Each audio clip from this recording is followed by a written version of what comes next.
Hi, it's Ramsey Dewey with the JX Fight Club in Shanghai, China, and we have a question today from our friend Gary Cole, who asks, Ramsey, can you do a video on who you think is a better fighter, Anderson Silva or Demetrious Johnson? Now, if you're not familiar with these fighters, one is way bigger than the other. They fight in different weight classes. Anderson Silva, one of the greatest strikers, probably, in my opinion, the best at feinting and drawing that the sport of mixed martial arts has ever seen. And Demetrious Johnson, the little guy, one of the most phenomenal wrestlers to grace the octagon. And this guy is fast, unbelievably fast. Right? Now, the most pragmatic way to know who is a better fighter is let them fight. Let them fight, but this is a fight that will never, ever happen. Well, other than the possibility of an exhibition. I mean, you can see exhibition fights, for example, Fedor Emelianenko versus Shinya Aoki. You can watch that on YouTube. Now, it's an exhibition. It's not a competitive fight. I mean, they are throwing kicks and punches and grappling, but they have this gentlemanly agreement that they're not going to go full out, and toward the end, it seemed that they had an agreement that Fedor was going to win. Because if Fedor was really fighting Aoki, with that much size and that much skill on his behalf, even a fighter as skilled as Aoki would just get smashed. And so if these two fighters were to fight at their actual size, right, for real, I believe Anderson Silva would smash Demetrious Johnson. Okay? But I'm assuming you mean who's a better pound-for-pound fighter, and that's a very different question, and there are a lot more variables in that. If we could shrink down Anderson Silva or blow Demetrious Johnson up to a bigger size so they were the same weight, the same relative size, and let them fight, what would happen? That would actually be an interesting fight, because again, on the one side we have one of the most phenomenal strikers ever in the sport of mixed martial arts versus this phenomenal wrestler. But again, when we change the size, it's also going to change the attributes. Okay, would Mighty Mouse be as fast as he is? Would he be able to move that fast if he was a middleweight? Maybe not. And Anderson Silva, if you shrunk him down to the teeny tiny division, would he be able to capitalize on the same skill sets and attributes that he does as a middleweight? I don't know. Because size really does make a difference. I mean, I've fought in 4 different weight classes professionally, and I felt really good at lightweight.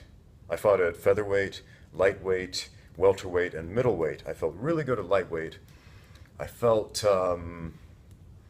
mostly nauseous at featherweight from cutting so much weight. It wasn't a good fit, although I did do a number of fights there. And welterweight, that's what I started out at, because when I started fighting, I didn't cut weight at all. I just stepped on the scale and no weight cut at all. The same weight I walked around at, and because I didn't really understand weight classes or weight cutting or weight advantages. Okay. And I noticed the good welterweights in my division were just way bigger than I was. And as soon as I learned how to cut weight properly and safely, yeah, man, that changed. And the 155 division was my jam for a while, man. I liked that. That felt really good for me. Okay, but when I went up to middleweight, it's a little guy in the middleweight division, man, that's not a good fit stylistically. I mean, obviously you're going to get hit a lot harder, you're going to get manhandled a lot more by the bigger guys, but you just move so differently than them. Okay? So, again, if we were to change the size of these fighters to allow them to have this conceptual fight, it's going to be a whole different ballgame, and we're looking at a bunch of different skill sets. So clearly Anderson's the better striker, Demetrious is the better wrestler.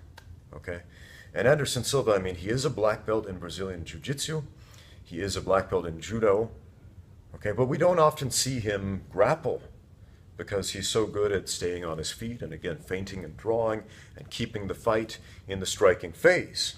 But again, we've seen that wrestling is probably his biggest weakness. It's the biggest chink in his armor.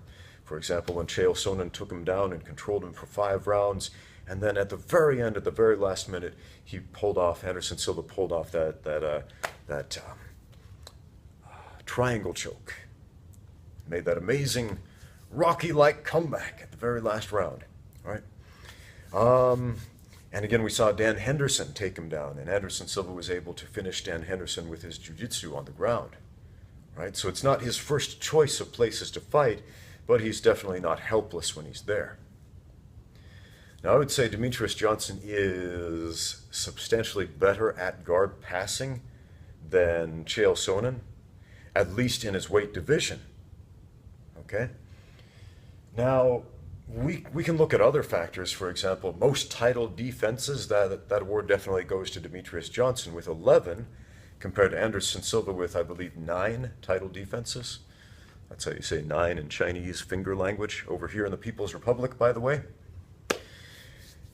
But again, as soon as we start talking about number of title defenses as a justification for who's the better fighter, well, we have to start looking at who were they fighting, right? Who were the better opponents, right? Was Demetrious Johnson fighting better competition, or was it Anderson Silva? Now that's a headache to think about. That's some MMA math right there, and man, MMA math, that stuff sucks, right? That's the most unreliable thing, because honestly, anybody can beat anybody on any given day.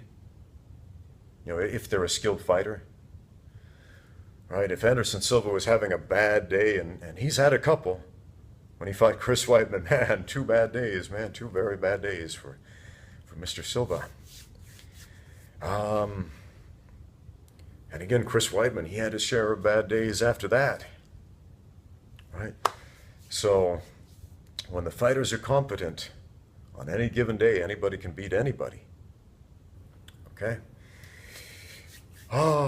So I think the only real way we can know who is the better fighter is somehow get them to the same size, which is impossible, but conceptually, and have them fight like 10 times in a row, but in their prime, which, you know, we can't turn back the clock.